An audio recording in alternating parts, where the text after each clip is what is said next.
Exactly 1 year ago, I traveled to Israel to bear witness to the horrors of October 7. While at the hostage center, I met a remarkable man named Michael Levy, who shared the heartbreaking story of his brother Or Levy. Or was abducted from the Nova Festival, and his wife Einav was tragically murdered, leaving their baby orphaned. I promised Michael that I would never stop sharing his brother's story until he is brought home. Last week, Michael delivered a powerful yet painful speech at the UN, urging them to act to free Or. It is shameful that the UN Security Council and other international bodies, while claiming to uphold human rights, remain silent and ineffective in the faces of Hamas's heinous crimes against humanity. I ask you to please share Michael's speech and the story of Or Levy.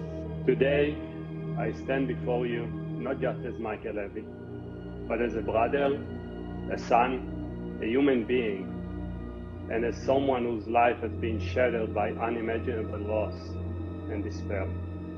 My brother, Or Levy, is one of the 100 innocent hostages currently held by Hamas in Gaza.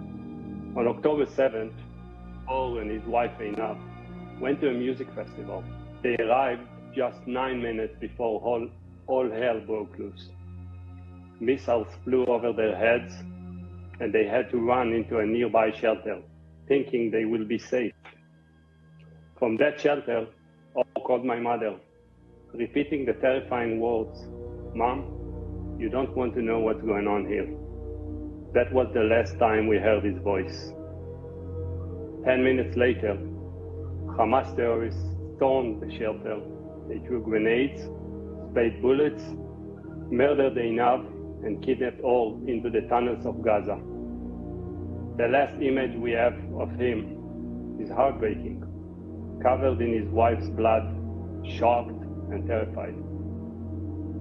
Or is more than just a number, a father to an amazing 3-year-old son named Almog, who lost his mother in the horrendous terror attack of October 7th, and is now essentially orphaned. This baby had to celebrate his 3rd birthday without his parents. Almog keeps asking about mom and dad, and even when we try to explain, he doesn't understand why he can't see his dad, and what it means when we say that mom will never come back. I'm here today to remind this council and the world of its duty, because this is not merely a political issue. This is a human issue, a moral issue. Hamas's actions are not just blatant violation of international law. They are an assault on humanity itself. Holding civilians hostage, men, women, children, is a violation of the principles that this very council was created to protect. And yet, your silence is deafening. Your inaction is suffocating. I refuse to accept a world where my brother's life can be used as a bargaining chip and be forgotten. I refuse to believe that this council, which was created to uphold the highest ideals of humanity, will turn its back on those who need it the most. I want to finish with a personal note.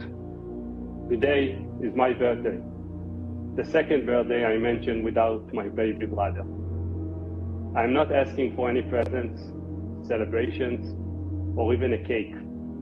My only birthday wish is sitting in a Hamas tunnel waiting to be brought back to his son. Bring my brother home. Bring them all home.